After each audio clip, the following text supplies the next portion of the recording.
नमस्कार प्यारे साथियों, मैं गार्गी सारस्वत एक बार फिर से आपका स्वागत करती हूं टारगेट विद अंकित की ट्रेंडिंग न्यूज सीरीज में, जहां आप और हम बात करते हैं देश और दुनिया के उन मुद्दों पर जिन पर एक जागरूक समाज में बात होना बेहद जरूरी है। काफी लंबे समय से देश के अंदर एक मुद्दा चल रहा है, तकरीबन 1.5 महीने से ज्यादा हो गया, कि देश का नाम इंडिया ज्यादा बेहतर है या भारत ज्यादा बेहतर है। जो लोग भारत के पक्ष में थे वो इस बात को सपोर्ट कर रहे थे कि भारत अंग्रेजों के आने से पहले भी भारत ही था और हम सब भारत की संतान हैं, इसलिए भारत ज्यादा सटीक है। कुछ लोग इंडिया शब्द को ज्यादा प्रेफरेंस दे रहे थे और कह रहे थे कि भैया आजादी के 70 सालों में तो इंडिया शब्द से कोई दिक्कत नहीं हुई, अब काहे दिक्कत हो रही है। कुल मिलाकर हर व्यक्ति लोकतंत्र में अपने विचार रखने के लिए स्वतंत्र है, सब अपने अपने तरीके से अपने विचारों को जस्टिफाई कर रहे थे, न्यायोचित ठहरा रहे थे, और इंडिया वर्सेस भारत की यह बहस काफी लंबी छिड़ रही थी। लेकिन आज एक नई घटना घट गई।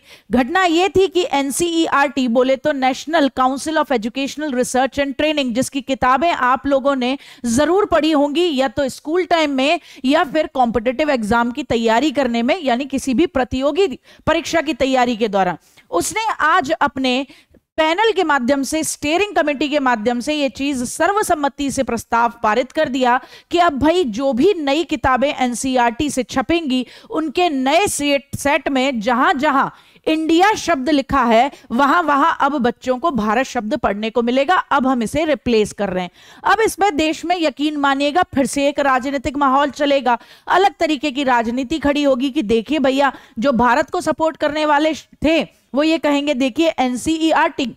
जो इतना बड़ा इंस्टीट्यूशन है, बौद्धिक लोगों की समिति है, वो भी भारत शब्द के ही समर्थन में है, और जो लोग इंडिया शब्द को ज्यादा प्रेफरेंस दे रहे थे वो इसे कहीं ना कहीं देश की सरकार का दबाव मानेंगे, चाल मानेंगे। खैर, आपका सबका अपना अपना सोचने का तरीका है, लेकिन एनसीईआरटी ने इस बारे में कुछ दिनों पहले ही स्पष्ट किया था कि भाई देखिए, हम जब एनईपी 2020 लाए थे, यानी कि राष्ट्रीय शिक्षा नीति 2020 जब लाए थे, तब हमने उसमें बात की थी कि हम भारत की संस्कृति का ग्लोबलाइजेशन करना चाहते हैं। तो हमें जो ठीक लगा वो हमें ये लग रहा है कि हम इसको जहां जहां इंडिया शब्द है वहां वहां हम भारत शब्द लेकर चलना चाहेंगे। ठीक साहब, ये वाला मामला हो गया। अब ये बहस, क्योंकि बात इंडिया वर्सेस भारत पर अब एक नए सिरे से छिड़ेगी, तो बता दूं कि ये बहस छिड़ी कहां से थी। ये बहस शुरू हुई थी थोड़े समय पहले प्रेसिडेंशियल हाउस से एक रात्रि भोज का, डिनर का एक,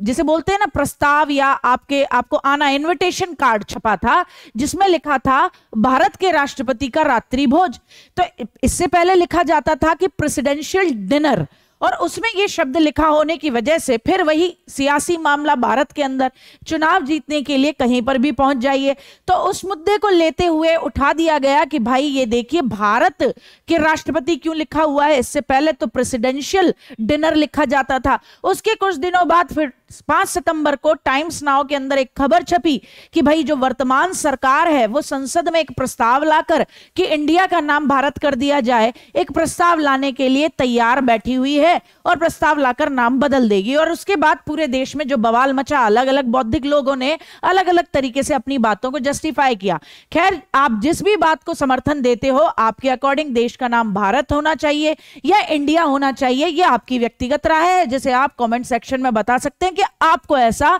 क्यों लगता है। लेकिन कुल मिलाकर एनसीईआरटी ने जो अपना फैसला लिया है उसे स्पष्ट कर दिया है कि मेरे पीछे कोई राजनीतिक कारण नहीं है। अब जो भी कुछ हो, सामने यही है कि भैया एनसीईआरटी की किताबों में अब इंडिया की जगह क्या पढ़ने को मिलेगा, हर बच्चे को भारत पढ़ने को मिलेगा। वैसे आपको बता दूं, हमारे संविधान निर्माता इन सबसे काफी ऊपर थे, क्योंकि जब भी आप कॉन्स्टिट्यूशन यानी कि भारत के संविधान को पढ़ते हैं, अगर उसकी इंग्लिश की कॉपी को पढ़ते हैं तो उसके ऊपर लिखा रहता है इंडियन कॉन्स्टिट्यूशन, जिसके पहले ही पेज की पहली लाइन पे लिखा है India, that is Bharat, shall be the union of states. लेकिन जब हम अपने संविधान को हिंदी में पढ़ते हैं तो उसके सबसे ऊपर लिखा है भारत का संविधान, जिसके पहले ही पन्ने की पहली ही लाइन पे लिखा है कि भारत अर्थात इंडिया राज्यों का संघ होगा। तो जब हमारे संविधान निर्माता इस तरीके की किसी भी बयानबाजी से या बहस से बचे हैं तो हमें भी बचना चाहिए, क्योंकि उन्होंने जहां इंग्लिश में बात की तो इंडिया शब्द को प्रेफरेंस दिया और जब हिंदी में बात की तो भारत शब्द को आगे रखा। तो जो भी आपकी राय हो कमेंट सेक्शन में जरूर बताइएगा। बाकी सबसे बौद्धिक लोगों की समिति ने क्या इसका सॉल्यूशन निकाला था और कैसे निकाला था वो मैंने आपको बता दिया। तो फिर मैं मिलूंगी आपसे एक अगली ट्रेंडिंग टॉपिक के साथ में, तब तक के लिए धन्यवाद। जय हिंद, जय भारत।